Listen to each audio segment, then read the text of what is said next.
Hello दोस्तों, कैसे हैं आप सब। उम्मीद करते हैं कि बड़े अच्छे होंगे।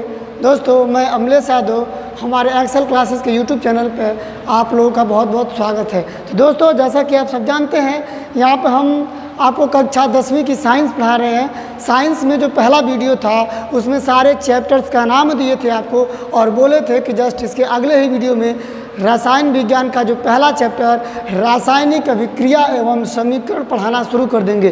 तो देखिए, अपने बोलने के मुताबिक यहाँ पर हमने जो पहले वीडियो का पार्ट नंबर 1 है लेके आ गए हैं। यहाँ पे पहला चैप्टर है आपका रासायनिक अभिक्रिया एवं समीकरण। यह केमिस्ट्री का सबसे पहला चैप्टर होता है। तो दोस्तों, तो चलिए शुरू करते हैं बिना देर किए। इस चैप्टर का जो है सबसे पहला हेडिंग आता है भौतिक परिवर्तन।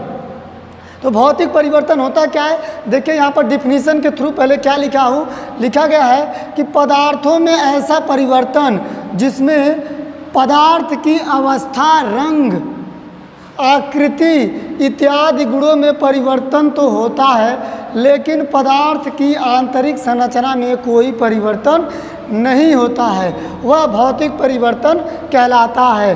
दोस्तों, कहने का मतलब ये है कि कोई भी पदार्थ या कोई भी मैटर होता है, उसमें हम अगर कोई भी बदलाव करना चाहें तो केवल और केवल उसके रंग, उसके रूप, आकार में परिवर्तन होता है, लेकिन आंतरिक संरचना में कोई बदलाव नहीं होता। आपके सामने एक एग्जांपल्स दे रहा हूँ। जैसे सपोज करिए ये एक प्रकार का कागज़ है।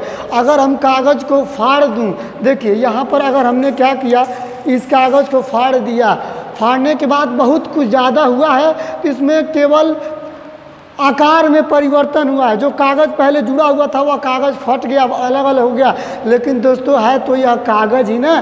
तो कागज़ की आंतरिक संरचना में कोई परिवर्तन नहीं हुआ है। वही भौतिक परिवर्तन वही कहलाता है जिस पदार्थों में कोई परिवर्तन, मतलब आकार में परिवर्तन होता है, रंग में परिवर्तन होता है, लेकिन आंतरिक संरचना में कोई परिवर्तन नहीं होता है, वही भौतिक परिवर्तन कहलाता है। जैसे आपने इस कागज़ में देखा, देखिए यहाँ पर एग्जाम्पल्स क्या दिया गया है। यहाँ पे दिया गया जैसे लोहा, पानी, लोहा और कागज़ आदि। ठीक, जैसे देखिए यहाँ पर ये जो जल है, ठीक, जल को अगर ठंडा करेंगे तो यह बर्फ़ बनेगा, लेकिन दोस्तों रहेगा तो जल एक ही न, दोनों रहेगा। जल से तो बदलेगा नहीं, H2O यहाँ भी रहेगा, H2O यहाँ भी, फार्मूला तो वही रहेगा, कुछ और तो नहीं बन रहा है यहाँ पे भी।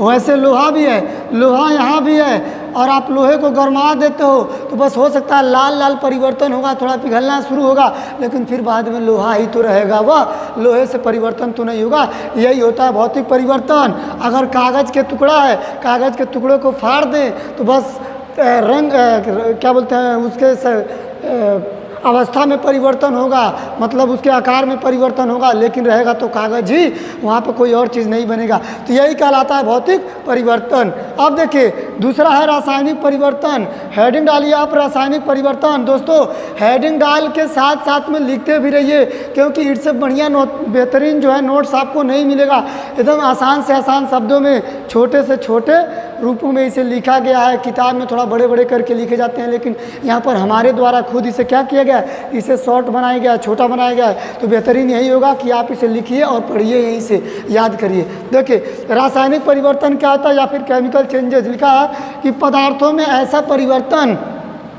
जिसमें पदार्थ की आंतरिक संरचना में परिवर्तन होता है तथा नए पदार्थ बनते हैं, रासायनिक परिवर्तन कहलाता है। वह कहलाता है कि रासायनिक परिवर्तन कि जिस पदार्थ की आंतरिक संरचना में परिवर्तन हो जाता है उसे ही हम क्या कहते हैं, रासायनिक परिवर्तन। जैसे ऊपर वाला तो बस कागज़ फाड़े थे तो था कागज़, लेकिन अब क्या करेंगे, देखिए एग्जाम्पल, कागज़ का दहन, कोयले का दहन, दूध से दही का बनना। यदि हम क्या करें, कागज़ का दहन करा दें, जैसे आपके सामने हमने क्या, जिस कागज़ को फाड़ा था, देखिए यही वह कागज़ है। उस कागज़ को यदि हम क्या कर दें, अभी आपके सामने देखिए, फाड़ेंगे तो कागज़ ही रहेगा, बदलेगा नहीं।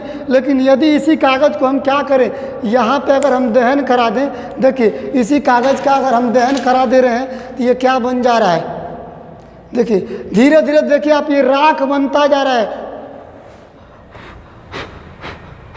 देखिए जैसा कि आपने देखा ये जो इतना वाला पार्ट था वह राख में जल के क्या हो गया, ख़त्म हो गया। यानी कहीं ना कहीं वह एक दूसरा पदार्थ बना है कि नहीं बना है। तो यही कहलाता है रासायनिक परिवर्तन। दोस्तों इसीलिए लिखा गया है कि आंतरिक संरचना में परिवर्तन हो जाता है। तो जैसे कागज़ था तो कागज़ के जला दिए, राख बन गया, और फिर उसे आप कागज़ नहीं बना सकते हैं। इसी को क्या कहा जाता है, रासायनिक परिवर्तन। बात समझ में आई कि नहीं आई? चलिए तीसरा जो हेडिंग डालिए आप, रासायनिक अभिक्रिया।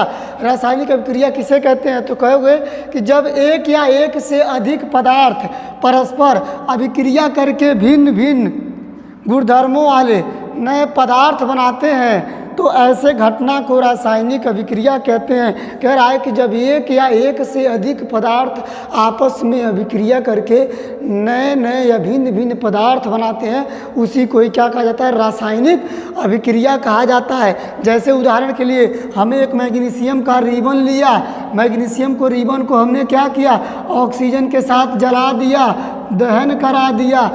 तो दहन कराने के बाद हमारा क्या बन गया, मैग्नीशियम ऑक्साइड बन गया। दोस्तों यहाँ पर ऑक्सीजन 2 है, यहाँ पे ऑक्सीजन 1 है, तो हमें ऑक्सीजन को बराबर करना पड़ेगा। तो ऑक्सीजन को बराबर किया हमने तो मैग्नीशियम यहाँ पे 2 हो गया, तो मैग्नीशियम यहाँ पर भी आपको 2 करना पड़ेगा। देखिए ये था मैग्नीशियम और ऑक्सीजन, 2 नए पदार्थ हुए, दोनों को क्या किया हमने, आपस में अभिक्रिया कराया तो मैग्नीशियम ऑक्साइड बन गया, भिन्न पदार्थ बना कि नहीं बना। यही कहलाता है रासायनिक अभिक्रिया। इसका नाम लिख दीजिए, ये था आपका मैग्नीशियम, क्या था, मैग्नीशियम, ये था आपका ऑक्सीजन और ये था आपका मैग्नीशियम ऑक्साइड, मैग्नीशियम